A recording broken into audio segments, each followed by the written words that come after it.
70이 된 어머니는 언제나 고개를 조금 숙이고 다니곤 했습니다. 시장에 나가면 물건값을 흥정하는 대신 지갑에서 돈을 쥐어주며 이만큼이면 되겠지요 하고 묻곤 했습니다. 계산을 못해서 자꾸만 덜 내거나 더 내는 일이 반복되었고, 그럴 때마다 어머니는 얼른 장바구니를 챙기고 서둘러 발걸음을 옮겼습니다. 작은 체구가 그 순간 더 움츠러들었고 표정은 무겁게 가라앉았죠. 병원에 가는 날은 더 힘들었습니다. 간단한 접수 서류조차 제대로 쓰지 못했기에 늘 옆에서 다른 이의 도움을 받아야 했습니다. 때론 간호사가 이름을 대신 적어주고 주소란을 채워주었지만 그럴 때마다 어머니는 얼굴이 화끈거렸습니다.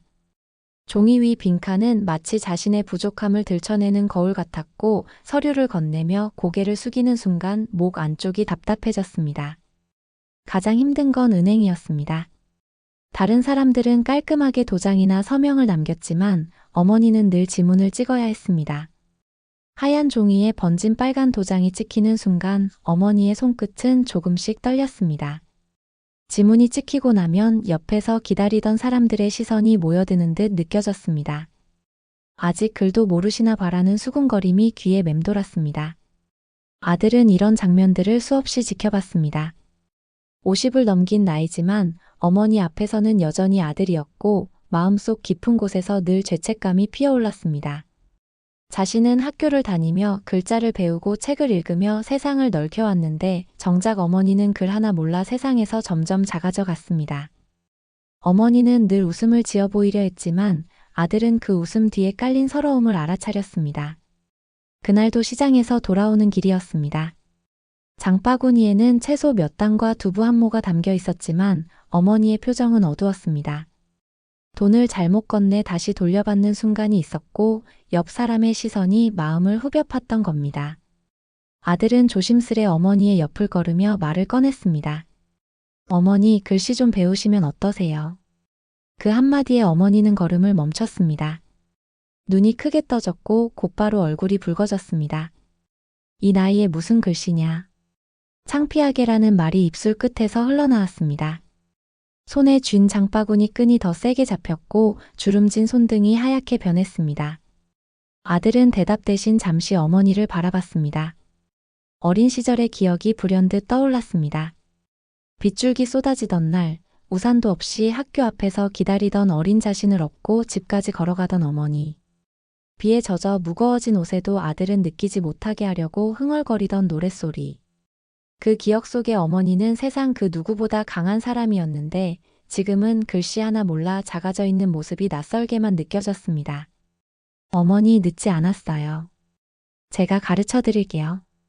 아들의 목소리는 조용했지만 단단했습니다. 어머니는 눈길을 피하며 고개를 저었지만 마음 한쪽이 흔들렸습니다.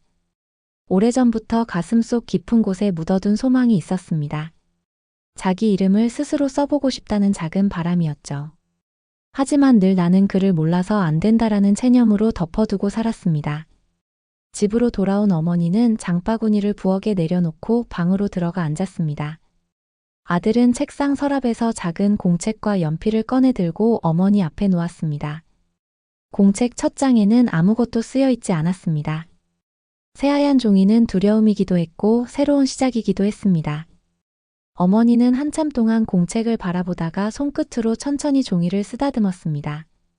하지만 이내 손을 거두며 말했습니다. 괜히 망신당하고 싶지 않다. 목소리에는 두려움과 체념이 뒤섞여 있었습니다. 아들은 대꾸하지 않았습니다. 대신 의자를 옆으로 끌어와 어머니 곁에 앉았습니다. 그리고 연필을 잡아 어머니의 손에 쥐어주었습니다. 주름진 손끝에 연필이 닿자 마치 낯선 물건을 처음 만지는 듯 서툴고 어색했습니다. 아들은 공책에 크게 가자를 쓰고는 조용히 웃었습니다. 이거 어머니 이름 쓸 때 꼭 필요한 글자예요. 해보실래요? 어머니는 잠시 망설이다 연필을 움직였습니다. 삐뚤빼뚤 마치 아이가 처음 글씨를 쓰듯 선이 흔들렸습니다. 그러나 그 종이 위 작은 흔적은 어머니의 첫걸음이었습니다. 그 순간 아들의 눈가가 붉어졌습니다. 늦게 시작했지만 이제라도 어머니와 함께 글씨를 배울 수 있다는 사실이 벅차게 다가왔습니다. 어머니는 그 글자를 보며 조용히 속삭였습니다. 내가 이걸 썼다고 믿기지가 않네. 방 안에는 바람 소리도 시계 초침 소리도 들리지 않았습니다. 오직 종이 위에 남은 한 글자가 두 사람 사이에 놓여 있었습니다. 그것은 단순한 글씨가 아니라 서로를 다시 이어주는 다리 같은 것이었습니다. 그날 밤 아들은 결심했습니다. 오늘부터 자신은 어머니의 선생이 되고 어머니는 자신의 제자가 되리라. 그렇게 모자의 새로운 이야기가 조심스레 시작되었습니다. 며칠이 흐른 뒤 부엌 창가에 놓인 작은 공책은 벌써 몇 장의 흔적을 품고 있었습니다. 첫날 어머니가 어색하게 쓴가 자는 종이 한쪽에 삐죽 솟아 있었고 그 옆에는 아들이 덧그린 선들이 어지럽게 얽혀 있었습니다. 연필심이 눌린 자리마다 망설임과 떨림이 그대로 새겨져 있었죠. 어머니는 여전히 공책을 펼칠 때마다 한숨을 내쉬었습니다. 내가 이 나이에 뭘 배우겠냐라는 말이 습관처럼 흘러나왔습니다. 하지만 아들은 듣지 못한 척 다시 연필을 쥐어주곤 했습니다. 작은 손길 속에는 포기하지 않겠다는 단단한 마음이 담겨 있었죠. 하루는 저녁상을 물리고 난 뒤 아들은 부엌등을 켜고 어머니 앞에 앉았습니다. 오늘은 나자를 써보실래요? 아들은 천천히 공책에 글자를 적었습니다. 어머니는 그 글자를 똑같이 따라 쓰려 했지만 연필 끝이 자꾸만 빗나갔습니다. 글씨는 엉뚱한 모양이 되었고 종이는 금세 지워낸 흔적들로 지저분해졌습니다. 어머니의 이마엔 땀이 맺혔습니다. 연필을 던지듯 내려놓으며 투덜거렸습니다. 안 된다니까. 내가 이걸 왜 하고 있나 몰라. 목소리에는 짜증과 체념이 섞여 있었습니다. 아들은 잠시 침묵하다가 조용히 말했습니다. 어머니, 저 어릴 때 기억 안 나세요? 받아쓰기 못해 울고 있으면 어머니가 손잡고 글씨 따라 써주셨잖아요. 그때 저는 못하겠다고 떼쓰고 어머니는 끝까지 기다려주셨어요. 어머니의 눈빛이 순간 멈췄습니다. 기억 속의 작은 방 허름한 스탠드 불빛 아래 울던 아이, 그 옆에서 손을 잡아주던 자신이 떠올랐습니다. 세월은 그렇게 흘러 이제 자리가 바뀌었구나 하는 생각이 가슴을 파고들었습니다. 그날 밤 어머니는 결국 다시 연필을 들었습니다. 아들은 옆에서 천천히 손동작을 보여주며 글자를 가르쳤습니다. 몇 번이고 실패 끝에 마침내 어머니의 종이 위에 또렷한 나자가 남았습니다. 삐뚤지만 분명히 자기 힘으로 쓴 글자였습니다. 어머니는 글자를 한참 바라보다가 작은 웃음을 흘렸습니다. 그것은 오래 묻어둔 어린아이 같은 웃음이었습니다. 하지만 밖에서는 여전히 곱지 않은 시선이 기다리고 있었습니다. 다음 날 동네 아주머니들이 마을 정자에 모여 수다를 떨고 있었습니다. 그중 한 명이 어머니를 보며 속삭였습니다. 저희 요즘 글씨 배운다네. 70이 넘어 뭘 하겠다고. 다른 이들은 킥킥대며 웃음을 터뜨렸습니다.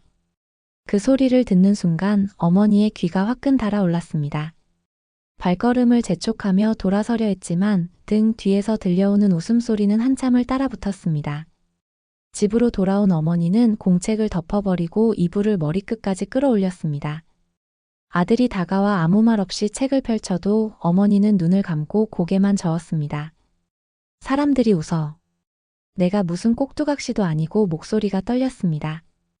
손끝은 여전히 연필을 잡고 싶어 했지만 마음은 자꾸 움츠러들었습니다. 아들은 그 모습을 보며 깊은 한숨을 삼켰습니다. 차마 큰 소리를 낼 수 없었습니다. 대신 공책을 들고 옆에 앉아 무언가를 써내려갔습니다. 어머니가 눈을 흘겨보니 종이 위에는 서툰 글씨체로 이렇게 적혀 있었습니다. 어머니 이름. 김순희. 아들은 천천히 어머니를 바라보며 말했습니다. 이건 누구 이름이에요? 어머니 거잖아요. 세상에 단 하나뿐인 이름이잖아요. 남들이 웃는 게 뭐가 중요해요. 어머니가 어머니 이름을 직접 쓰는 게 얼마나 멋진 일인데요. 어머니의 손이 종이 위에서 떨렸습니다. 마음속 깊이 감춰둔 바람이 다시 살아나는 듯 했죠. 하지만 여전히 두려움은 가시지 않았습니다. 눈물이 고인 채 어머니는 연필을 집어들었습니다. 그리고 덜덜 떨리는 손끝으로 다시 김순이라는 이름을 따라 썼습니다. 글씨는 삐뚤고 번졌지만 그 이름은 종이 위에서 분명히 빛났습니다. 어머니는 잠시 종이를 바라보다가 손으로 살짝 문질렀습니다. 번진 흑연가루가 손가락 끝에 묻어났습니다. 그 작은 얼룩이 세상 무엇보다 소중하게 느껴졌습니다.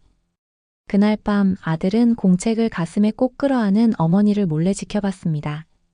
이불 속에서 흘러나오는 작은 미소를 보며 아들은 알았습니다. 아직 시작일 뿐이지만 이 길 끝에는 분명히 빛나는 순간이 기다리고 있다는 것을. 며칠 동안 어머니의 공책은 그대로 덮여 있었습니다. 책상 위에 올려진 작은 공책과 연필은 주인 없는 물건처럼 외로이 놓여 있었고 어머니는 그 곁을 지날 때마다 눈길을 피했습니다. 괜히 웃음거리만 된다니까라는 말이 입가에 맴돌았고 아들이 아무리 다독여도 쉽사리 손이 가지 않았습니다.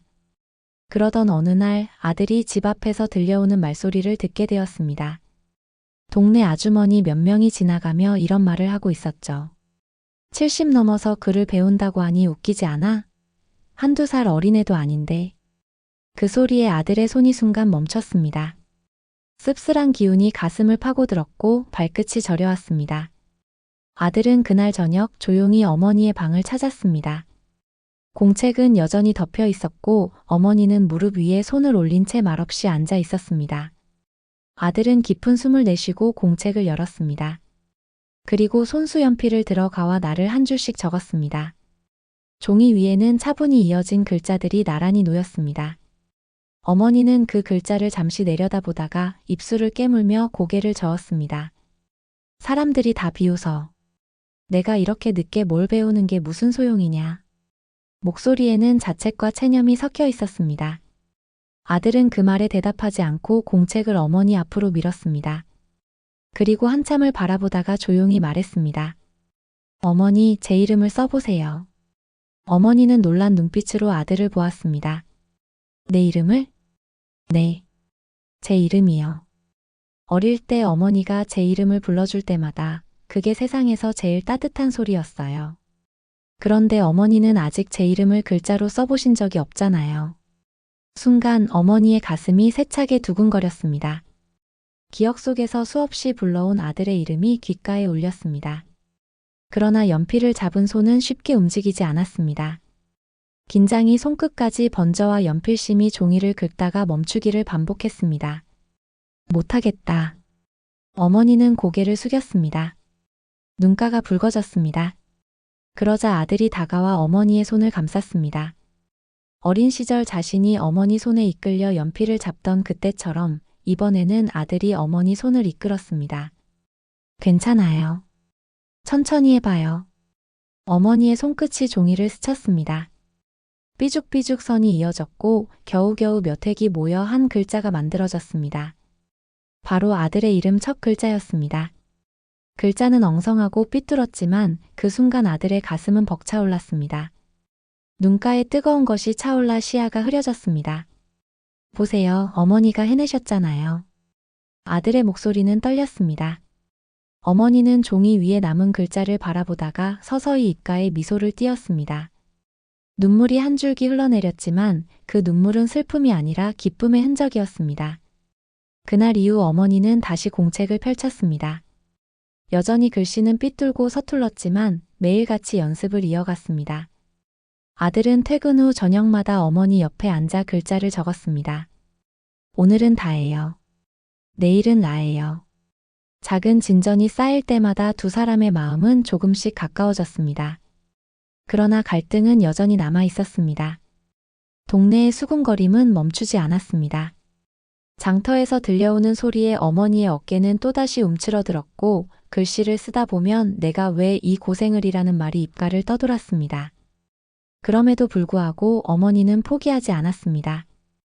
그날 아들의 눈빛, 자신이 처음으로 쓴 아들의 이름이 주는 벅찬 감정이 여전히 손끝에 남아 있었기 때문입니다. 이제는 남들의 시선보다 아들의 믿음을 저버리기 싫었습니다. 이제 어머니는 문턱을 넘어섰습니다. 글씨라는 낯선 세계에 들어서기로 마음을 굳혔습니다. 더 이상 단순한 흥밋거리도 체념의 대상도 아니었습니다. 그것은 어머니가 자신을 세상 앞에 당당히 세우기 위한 첫걸음이자 아들과 나누는 새로운 약속이었습니다. 그날 밤 공책 위에 쓰인 글씨는 여전히 삐뚤빼뚤했지만 그 어떤 글자보다 단단했습니다. 그리고 그것은 앞으로 이어질 긴 여정의 시작이 되었습니다. 어머니의 하루는 달라지기 시작했습니다. 아침이면 밥상을 물리자마자 작은 공책을 펼쳤고 저녁이면 텔레비전 소리 대신 연필 긋는 소리가 방 안에 울렸습니다. 연필심이 종이를 긁는 소리는 낯설고도 따뜻했지만 그만큼 지루하고 고된 순간도 많았습니다. 어머니의 손끝은 자꾸만 떨렸습니다. 한 획을 그을 때마다 삐져나가거나 글씨 모양이 이상하게 변해버리곤 했습니다. 그러면 어머니는 얼굴을 붉히며 연필을 내려놓았습니다. 안 되네, 안 된다니까. 그 한마디에 방안 공기가 무겁게 가라앉았습니다. 아들은 옆에서 지켜보다가 다시 연필을 쥐어주었습니다. 조금만 더 해보세요. 이렇게 하면 되잖아요. 하지만 목소리 속에 섞인 답답함은 감출 수 없었습니다. 어머니는 그 말투에 상처를 받았고 곧바로 얼굴을 굳혔습니다. 내가 못해서 못하는 거지 네가 화낼 일이냐. 그날 밤 두 사람은 서로 등을 돌린 채 잠이 들었습니다. 아들은 이불 속에서 깊은 후회를 삼켰습니다. 내가 왜 그랬을까? 어머니가 얼마나 용기를 내고 있는 건데. 반대로 어머니 역시 가슴이 저려왔습니다. 내가 괜한 고생을 하는 게 아닐까? 아들도 힘들어하는데. 서로의 마음은 같았지만 표현이 엇나가며 갈등으로 번졌습니다. 며칠 뒤 동네 장터에 나간 어머니는 우연히 초등학교 앞을 지나게 되었습니다. 아이들이 줄지어 운동장을 뛰어다니며 웃고 있었습니다. 그중 한 아이가 땅바닥에 나뭇가지를 들고 자기 이름을 쓰고 있었습니다. 삐뚤빼뚤하지만 당당하게 또 즐겁게. 그 모습을 본 어머니는 발걸음을 멈췄습니다. 자신과 비슷한 글씨였지만 아이는 부끄러워하지 않고 오히려 자랑스러워했습니다. 순간 가슴 한쪽이 뜨거워졌습니다. 저 아이처럼 나도 웃으면서 써보고 싶다. 하지만 현실은 녹록지 않았습니다. 어머니가 집에서 글씨를 쓰고 있으면 이웃이 찾아와 물건을 빌려달라거나 수다를 나누다 공책을 흘끗 보곤 했습니다. 아직도 그거 하세요? 아이고 힘만 들지 뭐 하러라는 말이 가볍게 던져졌습니다. 그 한마디가 어머니의 가슴을 찌르듯 들어왔습니다. 다시 공책을 덮으려는 순간 아들이 들어와 그 모습을 보았습니다. 아들은 말없이 이웃을 배웅한 뒤 조용히 어머니 곁에 앉았습니다. 그리고 공책을 다시 펼쳐놓고 차분히 말했습니다. 어머니, 남들이 웃어도 상관없어요. 이건 어머니와 저만의 일이에요. 우리가 함께하는 거잖아요. 그 말에 어머니는 눈시울이 붉어졌습니다. 하지만 입술은 쉽게 열리지 않았습니다. 다음 날 연습은 더욱 치열해졌습니다. 글씨를 쓰다가 손목이 아파도 멈추지 않았고 아들은 옆에서 차분히 글자를 그려주었습니다. 그러나 갈등은 또다시 찾아왔습니다. 어머니가 여러 번 틀린 글씨를 쓰자 아들의 한숨이 크게 새어나왔습니다. 그 순간 어머니는 연필을 탁 내려놓았습니다. 네가 왜 그렇게 숨을 쉬냐? 내가 그렇게 못나 보이냐? 목소리가 떨렸습니다. 아들은 놀라며 고개를 들었습니다. 그런 게 아니에요. 그냥 답답해서. 그러나 어머니는 이미 눈가에 눈물이 맺혀 있었습니다. 글씨 하나 제대로 못 쓰는 자신이 아들의 기대에 못 미친다는 사실이 서러웠습니다. 긴 침묵이 흐른 뒤 아들은 천천히 어머니의 손을 잡았습니다. 어머니 죄송해요. 제가 잘못했어요. 저도 어릴 때 받아쓰기 못하면 화내고 울던 거 기억나세요? 그때 어머니는 끝까지 기다려주셨잖아요. 이제는 제가 기다릴 차례예요. 어머니는 눈가를 훔치며 고개를 끄덕였습니다. 그리고 다시 연필을 집어들었습니다. 그날 밤 두 사람은 몇 시간 동안 한자리를 떠나지 않았습니다. 종이는 연필 자국으로 가득 메워졌고 글씨는 여전히 삐뚤었지만 그 안에는 노력과 화해의 흔적이 남았습니다. 방 안의 시계 초침이 무겁게 흘러가던 그때 어머니는 자신도 모르게 작은 웃음을 지었습니다. 이제 조금 알 것 같네. 그 미소는 아들의 가슴에 불빛처럼 스며들었습니다. 그날 이후 두 사람 사이에는 또 다른 약속이 생겼습니다. 아무리 화가 나도 글씨 앞에서는 서로를 원망하지 않기로. 대신 웃으며 한 번 더 써보기로. 그렇게 모자의 갈등은 더 단단한 이해로 이어지기 시작했습니다. 봄 햇살이 부엌창으로 부드럽게 스며드는 어느 날이었습니다. 어머니는 평소처럼 공책을 펼쳐놓고 연필을 들고 있었지만 마음은 평온하지 않았습니다. 연습한 글자들이 줄마다 삐뚤빼뚤하게 채워져 있었고 연필 자국이 깊게 파인 종이는 손끝에 거칠게 느껴졌습니다. 그래도 오늘은 이상하게 포기하고 싶지 않았습니다. 지난밤 아들의 손을 잡으며 했던 약속 웃으며 한 번 더 써보자 그 말이 귓가에 울렸기 때문이었습니다. 그날 오후 어머니는 장을 보러 동네 마트에 갔습니다. 평소처럼 계산대에 서자 손에 땀이 차올랐습니다. 언제나처럼 여기요 하며 지갑을 내밀면 점원이 알아서 계산해주고 어머니는 그냥 돈을 건네주곤 했습니다. 하지만 이번에는 눈앞에 놓인 작은 서류에 이름을 적어달라는 칸이 있었습니다. 순간 가슴이 철렁 내려앉았지만 그 뒤로 조용히 손을 들어 연필을 집었습니다. 주변의 시선이 자신을 향하는 듯 느껴졌습니다. 손끝이 떨렸지만 어머니는 깊게 숨을 들이켰습니다. 그리고 천천히 아주 천천히 글자를 그려내기 시작했습니다. 김순희. 글씨는 삐뚤고 군데군데 번졌지만 분명히 자신의 힘으로 쓴 이름이었습니다. 순간 시간이 멈춘 듯 고요했습니다. 점원은 잠시 놀란 듯 어머니를 바라보다가 이내 미소를 지었습니다. 잘 쓰셨네요. 그 말에 어머니의 뺨이 붉게 물들었습니다. 뒤에 서 있던 사람들조차 별다른 반응을 보이지 않았습니다. 그저 평범하게 지나간 일이었지만 어머니에게는 세상이 뒤집히는 듯한 순간이었습니다. 집으로 돌아오자 아들이 마중을 나왔습니다. 어머니는 아무 말 없이 종이 조각을 내밀었습니다. 그곳에는 삐뚤게 쓰인 자신의 이름이 또렷하게 남아 있었습니다. 아들의 눈가가 즉시 젖어들었습니다. 그는 손끝으로 글자를 쓰다듬으며 목소리를 삼켰습니다. 어머니, 이게 어머니가 쓰신 거예요? 어머니는 쑥스러운 듯 고개를 끄덕였습니다. 내 손으로 내 이름을 썼다. 비록 못나게 보여도 내 글씨야. 순간 아들의 눈물이 주르륵 흘러내렸습니다. 그는 어머니의 손을 꼭 잡았습니다. 세상에 이게 얼마나 대단한 일인지 아세요? 어머니 이름을 세상에 직접 새기신 거잖아요. 그날 저녁 가족이 함께 모인 식탁에서 아들은 그 종이를 꺼내 보였습니다. 형제들은 놀란 눈빛으로 어머니의 글씨를 바라보다가 이내 하나둘 고개를 끄덕이며 미소를 지었습니다. 막내딸은 눈물을 글썽이며 말했습니다. 엄마 정말 잘하셨어요. 식탁 위 공기는 그 어느 때보다 따뜻했습니다. 평소 조용하던 어머니는 얼굴을 붉히며 웃음을 지었습니다. 그 웃음은 오래된 그림자를 걷어내고 빛이 스며든 듯 맑았습니다.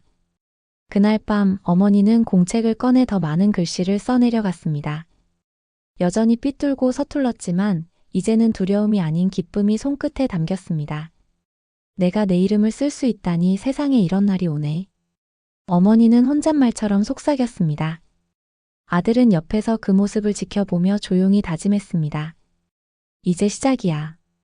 어머니가 글씨로 세상을 더 크게 만나실 수 있도록 내가 끝까지 함께 할 거야. 이 순간은 단순히 글씨 하나 배우는 일이 아니었습니다. 그것은 어머니의 자존감이 되살아나는 순간이었고 가족의 가슴에 깊이 남는 기적 같은 시간이었습니다. 그리고 이 작은 성취는 앞으로 다가올 더 큰 시련과 갈등 속에서 어머니와 아들이 서로를 붙잡을 힘이 되어줄 것이었습니다. 어머니가 이름을 처음으로 적어낸 그날 이후 집안 공기는 한결 밝아졌습니다. 공책을 펼칠 때마다 웃음이 더해졌고 아들은 옆에서 그 웃음을 지켜보며 작은 성취를 함께 나누었습니다. 하지만 그 따뜻한 시간이 오래가진 않았습니다. 어느 날 갑작스레 찾아온 어지럼증이 모든 걸 뒤흔들었습니다. 저녁 무렵 부엌에서 밥상을 차리던 어머니는 갑자기 몸을 휘청이며 쓰러졌습니다. 바닥에 떨어진 그릇 소리가 요란하게 울렸고 놀란 아들이 황급히 달려왔습니다. 어머니. 아들은 떨리는 손으로 어머니를 부축했지만 이미 얼굴은 창백하게 질려 있었습니다. 급히 병원으로 향한 길 아들의 마음은 쉴 새 없이 요동쳤습니다. 혹시 너무 늦은 건 아닐까? 내가 괜히 힘든 걸 시켜서 이런 건 아닐까? 병원 침대에 누운 어머니는 며칠 동안 링거에 의지해야 했습니다. 의사는 큰 병은 아니지만 나이 탓에 체력이 많이 떨어졌으니 무리하지 말라고 당부했습니다. 그 말을 듣는 순간 아들의 가슴은 무겁게 내려앉았습니다. 내가 너무 늦게 시작한 거였어. 조금만 더 일찍 가르쳐 드렸다면 후회가 쓰나미처럼 밀려왔습니다. 침대 곁에 앉은 아들은 매일 어머니의 손을 잡아주었습니다. 그러나 공책은 더 이상 펼쳐지지 않았습니다. 어머니는 침대 위에서 힘없이 미소를 지으며 말했습니다. 이제 됐다. 나는 내 이름도 써봤고 너희 앞에서 웃어도 봤다. 그걸로 충분하다. 목소리는 담담했지만 그 안에는 지친 기운이 서려 있었습니다. 아들은 고개를 세차게 저었습니다. 아니에요. 어머니 아직 시작이잖아요. 이제 겨우 이름을 쓰신 거잖아요. 앞으로 편지도 쓰셔야죠. 하고 싶은 말 다 글로 남기셔야죠. 하지만 어머니는 고개를 돌리며 조용히 눈을 감았습니다. 괜히 고생시키는 거 아냐. 나 때문에 네가 더 힘들잖니? 그 말은 아들의 가슴을 깊이 찔렀습니다. 사실 아들도 지쳐 있었습니다. 매일 퇴근 후 이어지는 연습, 답답하고 때로는 다투기도 했던 시간들. 그러나 그는 곧 깨달았습니다. 어머니의 글씨가 단순히 배움의 문제가 아니라 어머니의 삶을 되찾는 길이라는 것을 포기하게 놔둘 수는 없었습니다. 며칠 뒤 병실은 한층 고요했습니다. 아침 햇살이 창가에 스며들 때 어머니는 침대 위에 앉아 작은 종이를 꺼냈습니다. 손끝은 여전히 떨렸습니다. 연필을 쥔 손이 힘없이 흔들렸지만 그래도 그녀는 종이에 무언가를 적으려 했습니다. 아들은 곁에서 숨조차 죽이고 지켜보았습니다. 어머니는 힘겹게 몇 획을 이어갔습니다. 그러나 글씨는 제대로 이어지지 못하고 삐죽삐죽 끊겼습니다. 연필이 바닥으로 떨어졌고 어머니는 눈가를 감췄습니다. 봐라. 나는 안 된다. 이젠 더는 못하겠다. 그 한마디에 아들의 눈시울이 붉게 번졌습니다. 어머니. 목소리가 떨려 더 말을 잇지 못했습니다. 병실 공기는 무겁게 가라앉았고 창밖의 햇살마저 흐려진 듯 보였습니다. 어머니의 눈에는 깊은 체념이, 아들의 눈에는 멈추지 않는 후회가 담겨 있었습니다. 서로의 마음은 여전히 이어져 있었지만 그 마음조차 이 순간에는 아무 힘도 내지 못하는 듯 했습니다. 이제 모자는 새로운 문턱 앞에 서 있었습니다. 그 문턱은 글씨가 아니라 삶의 무게였고 더 늦기 전에 서로에게 남길 말을 글자로 새길 수 있을까 하는 간절한 갈망이었습니다. 병실의 조용한 밤, 아들은 잠든 어머니의 손을 꼭 잡았습니다. 그리고 속으로 다짐했습니다. 절대 포기하지 않겠다. 어머니가 마지막까지 자신의 목소리를 글씨로 남기실 수 있도록 내가 끝까지 옆에 있겠다. 하지만 그 다짐의 무게는 너무도 무거웠습니다. 어머니가 정말로 다시 연필을 들 수 있을지 아니면 이대로 멈춰버릴지 아들도 알 수 없었습니다. 긴장의 고리가 서서히 죄어오는 순간 이야기는 새로운 절정을 향해 달려가고 있었습니다. 병원 복도는 늦은 밤에도 희미한 불빛으로 가득했습니다. 간호사들의 발소리가 멀리서 희미하게 들려오고 창밖에서는 바람이 나무가지를 스치는 소리가 고요히 퍼졌습니다. 병실 안은 정적 속에 감싸여 있었고 침대 위에 어머니는 여전히 링거줄에 연결된 채 눈을 감고 있었습니다. 아들은 그 옆에서 조용히 어머니의 손을 잡고 있었습니다. 마른 손등 위로 굵은 핏줄이 드러나 있었고 아들은 그 선 하나하나를 오래 바라보았습니다. 어머니 이제 조금만 더 힘내세요. 우리 아직 해야 할 게 남았잖아요. 낮게 속삭였지만 대답은 돌아오지 않았습니다. 대신 어머니의 손가락이 아주 미약하게 움직였습니다. 그 작은 움직임은 아들의 가슴을 찌르는 듯 했습니다. 그날 새벽 어머니가 조용히 눈을 떴습니다. 창문 너머로 희미한 새벽빛이 스며들며 병실을 물들였습니다. 어머니는 힘겹게 몸을 일으켜 앉으려 했습니다. 아들이 놀라 다가가 부축했지만 어머니는 고개를 저으며 입술을 달싹였습니다. 종이 연필 좀. 아들은 한순간 멈칫했습니다. 그리고 황급히 가방에서 작은 수첩과 연필을 꺼냈습니다. 어머니는 떨리는 손으로 그것을 받아들었습니다. 연필은 금세 손에서 미끄러질 듯 흔들렸지만 어머니는 이를 악물고 종이 위에 가져다 댔습니다. 아들은 숨조차 고르지 못하고 지켜봤습니다. 연필심이 종이를 긁으며 끊어질 듯 이어졌습니다. 획마다 손이 멈추고 한 줄 쓰는데 몇 분이 걸렸습니다. 그러나 마침내 종이 위에는 어머니의 글씨가 하나둘 새겨졌습니다. 삐뚤빼뚤하고 군데군데 흐트러졌지만 그것은 분명히 어머니의 마음이었습니다. 아들아, 내 덕분에 내 이름을 내가 쓸 수 있어 고맙다. 이제 두렵지 않다. 내가 내 글씨로 너희에게 말할 수 있으니까. 짧은 문장이었지만 종이 위에 담긴 글자는 눈물처럼 번져 있었습니다. 어머니는 글씨를 다 쓰자마자 연필을 놓았고 두 손으로 종이를 조심스레 아들에게 건넸습니다. 손끝이 떨리고 숨소리가 거칠었지만 눈빛만은 또렷했습니다. 아들은 종이를 받아들자마자 그대로 무너져 내렸습니다. 눈물이 뚝뚝 떨어져 글씨 위로 번져갔습니다. 어머니, 이게 어머니가 직접 쓰신 거예요? 목소리가 떨려 제대로 나오지 않았습니다. 그때 마침 병실에 들어온 가족들이 그 광경을 보았습니다. 형제들은 말없이 종이 위 글씨를 바라보다가 하나둘 울음을 터뜨렸습니다.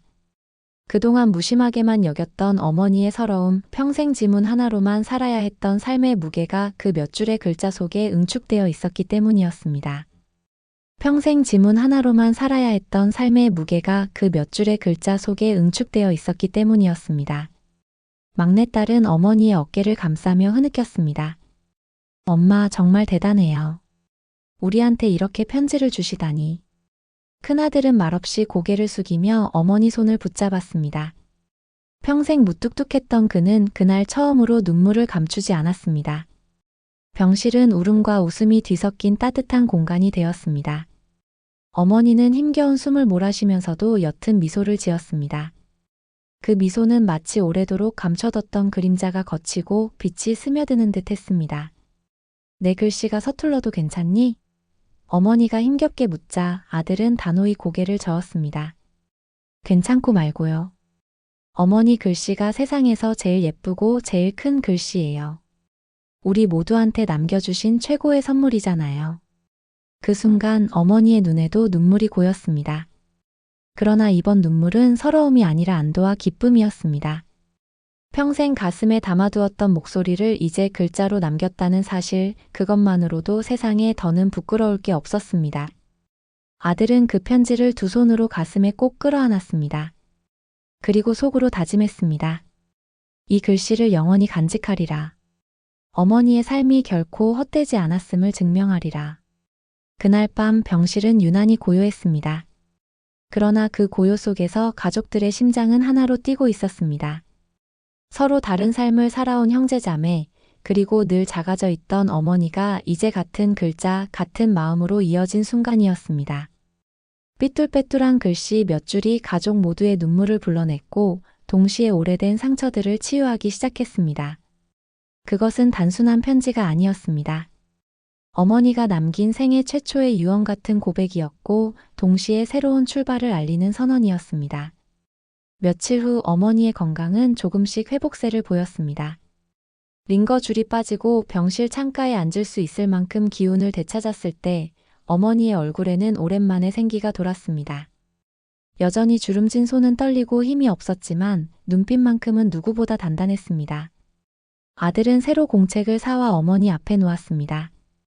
병실의 하얀 벽과 낡은 커튼, 침대 옆 작은 탁자 위에 놓인 공책은 그 어떤 보석보다 빛나 보였습니다. 어머니는 잠시 망설이다가 연필을 집었습니다. 손끝은 여전히 느리고 서툴렀지만 이번에는 주저하지 않았습니다. 종이 위에 천천히 글씨가 새겨졌습니다.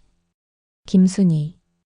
삐뚤빼뚤했지만 또렷하고 당당했습니다. 글씨를 마친 순간 어머니는 조용히 숨을 내쉬며 미소 지었습니다. 아들은 그 글자를 바라보다가 다시금 눈가를 훔쳤습니다. 이번에는 눈물이 아니라 자랑스러움과 뿌듯함이었습니다.